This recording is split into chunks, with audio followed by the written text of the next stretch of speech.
Operation തൂഫാന്റെ ഭാഗമായി നടന്ന പരിശോധനകളിൽ എറണാകുളം റൂറൽ ജില്ലയിൽ രജിസ്റ്റർ ചെയ്തത് 330 കേസുകൾ. വിവിധ കേസുകളിലായി 390 പേരെ അറസ്റ്റ് ചെയ്തു. പെരുമ്പാവൂർ സബ് ഡിവിഷനിലാണ് ഏറ്റവും കൂടുതൽ കേസ് രജിസ്റ്റർ ചെയ്തത്. അതിൽ അറസ്റ്റിലായവർ 155 പേർ. ആലുവയിൽ 75 കേസുകളിലായി 101 പേർ അറസ്റ്റിലായി. ഈ കാലയളവിൽ 145 കിലോയോളം കഞ്ചാവ് പിടികൂടി. ഇതിൽ 17 കിലോയോളം പെരുമ്പാവൂരിൽ പിടികൂടിയ ഹൈബ്രിഡ് കഞ്ചാവാണ്. ഇതുമായി ബന്ധപ്പെട്ട് പ്രധാന പ്രതിയടക്കം ദമ്പതികൾ ഉൾപ്പെടെ 10 പേരാണ് അറസ്റ്റിലായത്.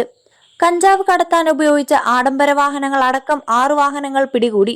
തായ്ലൻഡിലേക്ക് ടൂറിസ്റ്റ് വിസ ചിലവടക്കം എടുത്തുകൊടുത്ത് അവിടെ നിന്നും ഹൈബ്രിഡ് കഞ്ചാവ് കടത്തുന്ന സംഘമാണ് പോലീസ് വലയിലായത്. കടത്തുകാരെ അടക്കം പോലീസ് അറസ്റ്റ് ചെയ്തു.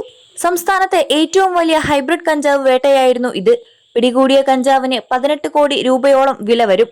35 ഗ്രാമോളം MDMA ആണ് ഓപ്പറേഷൻ തൂഫാന്റെ ഭാഗമായി പിടികൂടിയത്. ഇതിൽ 24 ഗ്രാം അത്താണി ജംഗ്ഷനിൽ വെച്ച് കാറിൽ കടത്തുന്നതിനിടയിലാണ് പിടികൂടിയത്. സംഭവവുമായി ബന്ധപ്പെട്ട് 2 പേരെ അറസ്റ്റ് ചെയ്തിരുന്നു. 790 ഗ്രാം ഹാഷിഷ് ഓയിലും 200 ഗ്രാം ഹെറോയിനും ഓപ്പറേഷൻ തൂഫാന്റെ ഭാഗമായി പിടികൂടി. ഫെറോയിൻ വിൽപ്പന സംഘത്തിലെ പ്രധാന കണ്ണിയായ അസം നഗോൺ സ്വദേശി ഷെഫീഖുൽ ഇസ്ലാമിനെ അറസ്റ്റ് ചെയ്തിരുന്നു. കേരളത്തിലേക്ക് ഹെറോയിൻ എത്തിക്കുന്ന സംഘത്തിലെ പ്രധാനിയാണ് ഇയാൾ. 21 ലക്ഷത്തോളം സന്തുഷ്ടരായ ഉപഭോക്താക്കളും 2 ലക്ഷത്തോളം തിമിര ശസ്ത്രക്രിയകളും പൂർത്തിയാക്കിയ മലബാറിലെ ഏക കണ്ണാശുപത്രി Al Salama high hospital, hospital road, Perinthalmanna. Operation തൂഫാന്റെ ഭാഗമായി വിവിധയിടങ്ങളിൽ ബോധവൽക്കരണ പരിപാടികൾ സംഘടിപ്പിക്കുന്നുണ്ട്.